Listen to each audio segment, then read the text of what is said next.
Nous allons essayer de multiplier 357 par 4. Tout d'abord, on commence par écrire le plus grand des nombres, un chiffre par carreau. Ensuite, en dessous, on aligne le 4 unités, avec les chiffres des unités, c'est-à-dire le 7. On place une barre, comme pour une addition ou une soustraction, sous le deuxième chiffre qui voudra dire égal. On va commencer par multiplier le 4 avec le chiffre des unités, puis on le multipliera avec les 5 dizaines, et on terminera par la multiplication avec les centaines. Passons maintenant au calcul. Nous allons donc commencer par calculer les unités, c'est-à-dire 4 multiplié par 7 unités. Dans les tables de multiplication, 4 fois 7 est égal à 28.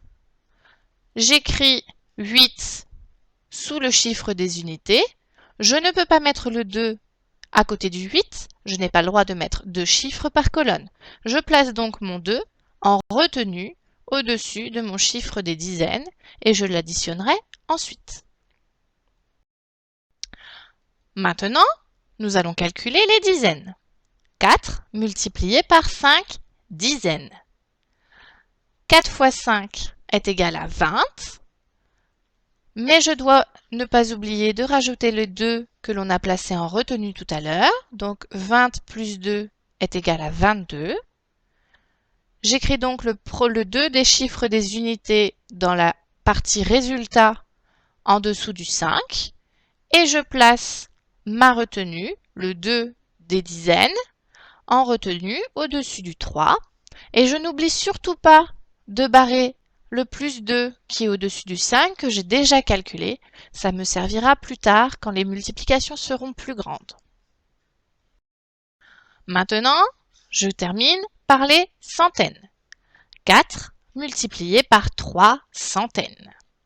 Dans les tables de multiplication, 4 fois 3 est égal à 12. Mais je n'ai pas terminé, je dois calculer la retenue. 12 plus 2 est égal à 14. Je n'ai plus rien à calculer ensuite. Je peux donc mettre mon 4 dans la colonne des centaines et le 1 dans la colonne des unités de 1000. Je n'oublie pas de barrer mes deux retenues. Ce sera utile quand je ferai une multiplication plus grande.